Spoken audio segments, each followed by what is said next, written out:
जय हिंद। आप में से बहुत से लोगों को लगता है कि पृथ्वी गोल है। गोल नहीं है। कुछ लोग को लगता है चपटी है, चपटी भी नहीं है। कुछ कहते हैं संतरा की तरह है, तो कुछ कहते हैं नारियल, छुहाड़ा, मौसम्मी, ये सब कुछ नहीं है। समझिए पृथ्वी है कैसे। पृथ्वी के बारे में अगर आप समझते हैं तो पहले आप दिमाग लगाइए कि पृथ्वी गोल कैसे हो सकती है। इसी पृथ्वी पे बड़ा बड़ा महासागर है, समुंदर है, धंसा हुआ अंदर है, वो कैसे गोल हो जाएगी। और इसी पृथ्वी के ऊपर बड़े बड़े विशाल पर्वत है, तो गोल कैसे हो सकता है। आपको मेरा चेहरा गोल लगता है, इसमें अगर आप देखेंगे नाक उठा हुआ है, आंख कम धंसा है, मुंह एकदम अंदर तक धंस गया हुआ है, माथा बराबर है, गाल तनी पचका ढचका है, अलग टाइप का है कि नहीं। इधर दाढ़ी है, सवाना घास का मैदान, इसको कैसे आप गोल कह सकते हैं। इसको कभी गोल है। अगर आप पृथ्वी को गोल या फिर नारंगी संतरा कहते हैं, इसका मतलब आपके अंदर सोचने विचारने की क्षमता उतनी नहीं है। समझिए आखिर पृथ्वी है कैसे। इसको समझने के लिए आपको 20 करोड़ साल पहले जाना पड़ेगा। 20 करोड़ साल पहले पृथ्वी जो थी वो इस शेप में थी। बीच में एक बहुत बड़ा सुपर कॉन्टिनेंट, विशाल महाद्वीप था जिसका नाम था पेंजिया। हम सब लोग उसी सुपर कॉन्टिनेंट के हिस्सा थे। एक ही महाद्वीप था, आज की तरह 7 महाद्वीप नहीं थे, और चारों ओर इसमें समुद्र था जिसका नाम था पेंथालासा। सुपर ओशियन का नाम पेंथालासा, सुपर कॉन्टिनेंट का नाम पेंजिया। एक ही महासागर, एक ही महाद्वीप थे। इन्हीं से टूट के कई महासागर बने और कई सारे महाद्वीप बने। वेगनर महोदय ने ही बताया था प्लेटो के मतलब महाद्वीपीय विस्थापन का सिद्धांत, कैसे कैसे ये जो पेंजिया महाद्वीप था ये टूट गया। यहाँ पर धीरे धीरे ये पेंजिया महाद्वीप ऐसे टूटना चालू हुआ, और जब पेंजिया टूटा ना तो इसके ऊपर का एक जो खंड था वो कहलाया लारेशिया, और नीचे वाला कहलाया गोंडवाना लैंड। और इन दोनों के बीच एक नए सागर का जन्म हो गया जिसे हम कहते थे तेथिस सागर।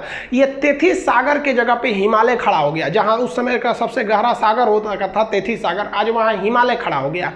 इसमें हम ये बेसिकली ये समझेंगे कि पृथ्वी की बनावट कैसी है। हम ये नहीं समझेंगे कि कौन सा जीव कब आया था, वो हम एक अलग वीडियो में बताएंगे कि कब इस पर डायनासोर आए, सरीसृप आए, मछली कब आए, कैसे इस पर पानी का विकास हो गया, कैसे आखिर जीव आया। आप सोचते हैं ना मुर्गी की पहले अंडा, ये सब टाइप का। तो अभी हम इस पर मेन फोकस किए कि पृथ्वी के शेप का डिजाइन कैसे बना इसका। तो ये ऊपर का भाग यहाँ पर हो गया, और अगर आप देखेंगे तो ये ऊपर का जितना भाग था इसको हम लोग लारेशिया या एक अलग नाम दे दिया गया अंगारा लैंड। तो आज के वक्त में जितने भी ऊपर में आप महाद्वीप देखेंगे, यहाँ उत्तरी अमेरिका देख लेंगे, यूरोप देख लेंगे, एशिया देखेंगे, तो ये सब उत्तरी ये अंगारा लैंड के हिस्सा थे सब, जिसे हम लोग लारेशिया भी कहते थे।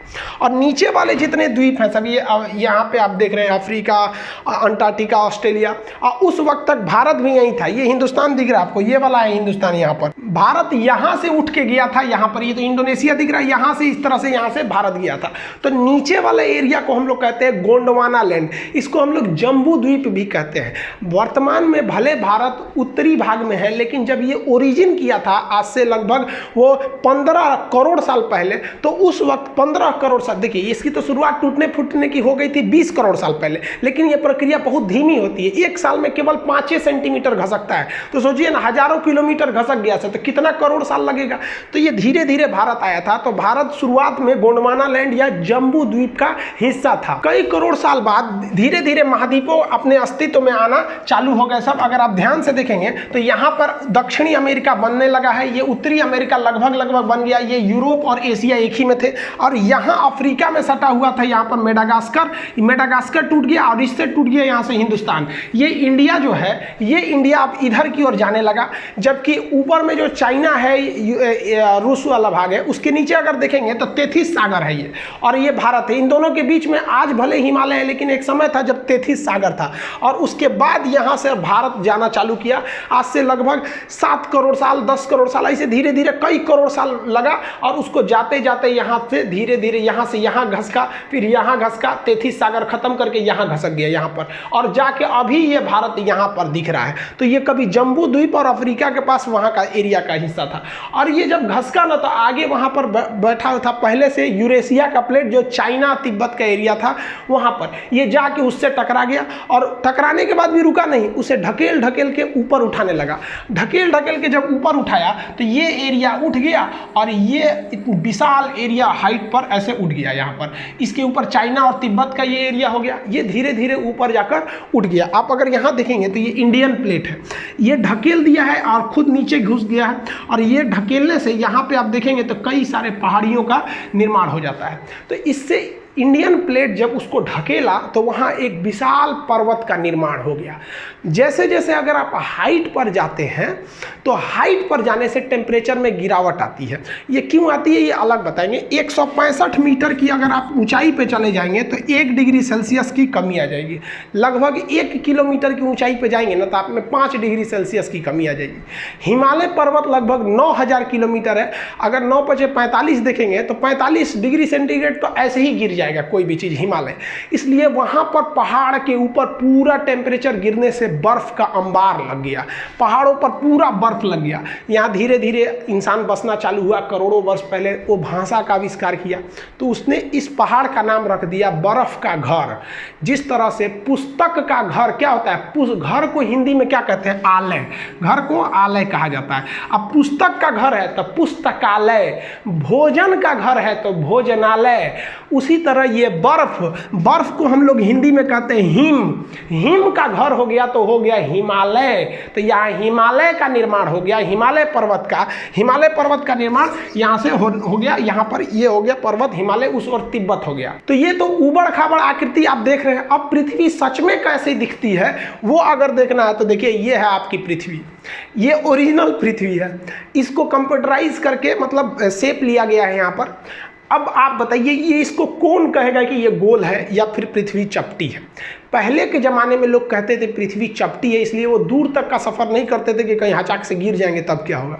ये बहुत प्राचीन काल की है। प्राचीन चीज़ को अभी से मत मिलाइए, वो उस वक्त उसी को सच माना जाता था और अभी के वक्त में वो सब सच नहीं है।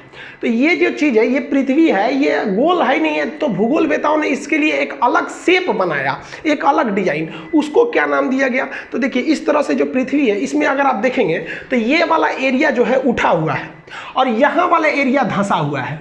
तो इसमें दो चीज़ें दिखेंगी आपको, एक उठा हुआ ये एरिया दिखेगा और एक धंसा हुआ ये एरिया दिखेगा। फिर यहाँ उठा हुआ है, फिर कहीं धंसा हुआ है। तो इसके लिए एक नियम बनाया गया जिसे हम एवरेज नियम कहते हैं। एवरेज नियम कहते हैं कि धंसा वाले से थोड़ा उठा के उठा हुआ से तनी सा नीचे करके, यानी इन दोनों के बीच में एक शेप ले जाते हैं। तो देखिए ये जो रेड लाइन गई है, ये रेड लाइन ये उठा हुआ से कम है और धंसा हुआ से ज़्यादा है। तो ये एवरेज लाइन जो खींच दिया गया है ना, ये एवरेज लाइन वाली आपकी आकृति गोल दिखती है।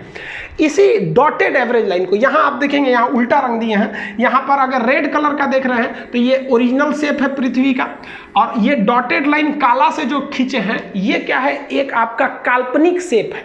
तो उसी जो डॉटेड लाइन है जो एवरेज आकृति को गोल कर देता है, उस शेप को हम कहते हैं जियोड।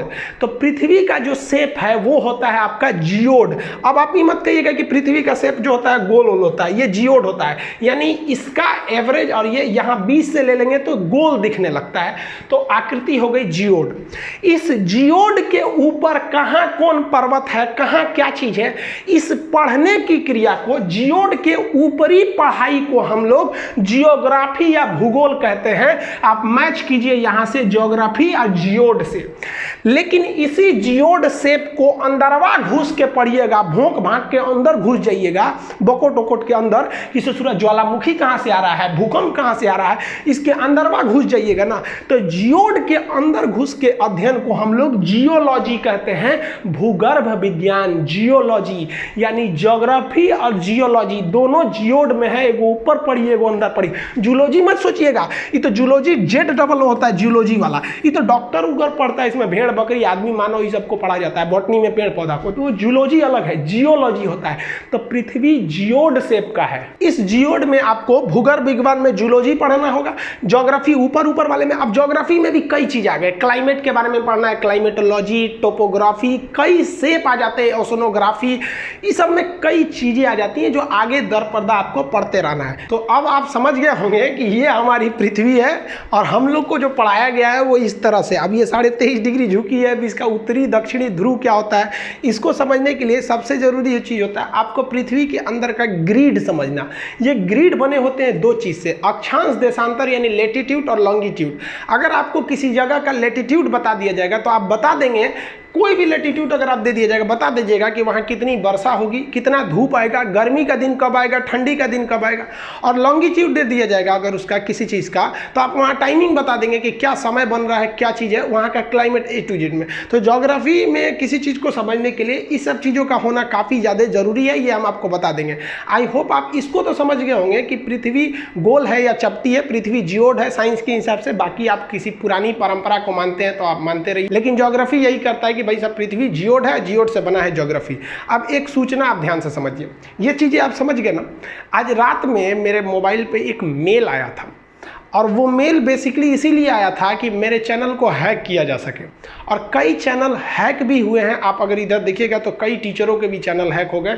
कई लड़के हमें भी फ़ोन कर रहे हैं, सर यहाँ पे आप लोग भी उन टीचर के लिए, भाई जितने स्टूडेंट हैं आप लोग ट्विटर वगैरह पे उनके लिए करिए, क्योंकि कोई भी टीचर आपको यूट्यूब पर पढ़ा रहा है तो फ्री ऑफ कॉस्ट ही आपकी सेवा के लिए कर रहा है।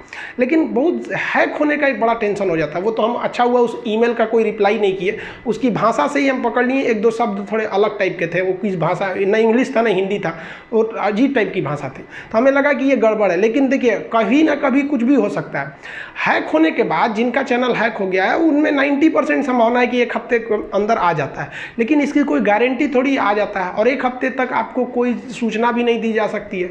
इसलिए एक दूसरा चैनल हम केवल बैकअप के लिए बनाए हैं, जिसका नाम है खान सर लाइव। इस चैनल का लिंक हम इसके डिस्क्रिप्शन में दे देंगे, आप उस चैनल को देख लीजिएगा। उस पर हम एक वीडियो डाल दिए हैं कि अभी चाइना से क्या इशू चल रहा है, चाइना के जहाज को किसने मार के गिरा दिया, और हमारा एक बहुत ही बढ़िया प्लान जिसको चाइना ने ध्वस्त कर दिया, लाओस को लेकर हमारा एक लुक ईस्ट पॉलिसी को तो चौपट कर दिया। आखिर ये क्या चीज़ है, आप उस चैनल पे देख लीजिए। उस चैनल को आप एज ए बैकअप या इमरजेंसी के लिए सब्सक्राइब करके रख लीजिएगा, उस पर भी इधर वीडियो देते रहेंगे, क्योंकि बड़ा जल्दी जल्दी हैक हो रहा है। और हम स्टूडेंट्स के लिए जो प्रोटेस्ट किए थे 5 दिन में, गवर्नमेंट जो थी वो 2017 से जो सोई थी उसको होश आ गया कि भाई लड़कों का एग्जाम भी लेना है। धड़ाधड़ एग्जाम का डेट आने लगा, SSC, रेलवे, हाँ सब स्टूडेंट्स को कहते हैं कि दुनिया भाड़ में जाए, लेकिन आप अपने अधिकार के लिए डटे रहिएगा। और जितने हमको तो लगता है कि भाई साहब जो हैकिंग हो रही है ये टीचर्स की क्यों हो रही है पता ही नहीं चल रहा है। हालांकि मोदी जी का भी चैनल हैक हो गया, हैकर्स को आप कुछ नहीं कर सकते, किसी को ब्लेम भी नहीं कर सकते। ये अमेरिका, जापान, रूस, उसके हैकर बड़ी खतरनाक होता है, सब इसी का पढ़ाई पड़ता है। तो आप लोग के लिए कह रहे हैं कि अगर बाय द वे हो गया तो आप उस चैनल पर हम आके आपको बताते रहेंगे जब तक कि ये वाला ना आए। भगवान ना करे कि आप लोग का ये चैनल हैक हो, किसी का ना हो हैक, क्योंकि बहुत मेहनत से आदमी आता है। आई होप आप इसको समझ गए होंगे। डिस्क्रिप्शन में उस चैनल का लिंक है, आप उसे देख लीजिएगा कि चाइना अभी क्या कर रहा है। मिलेंगे नेक्स्ट वीडियो में, तब तक के लिए जय हिंद।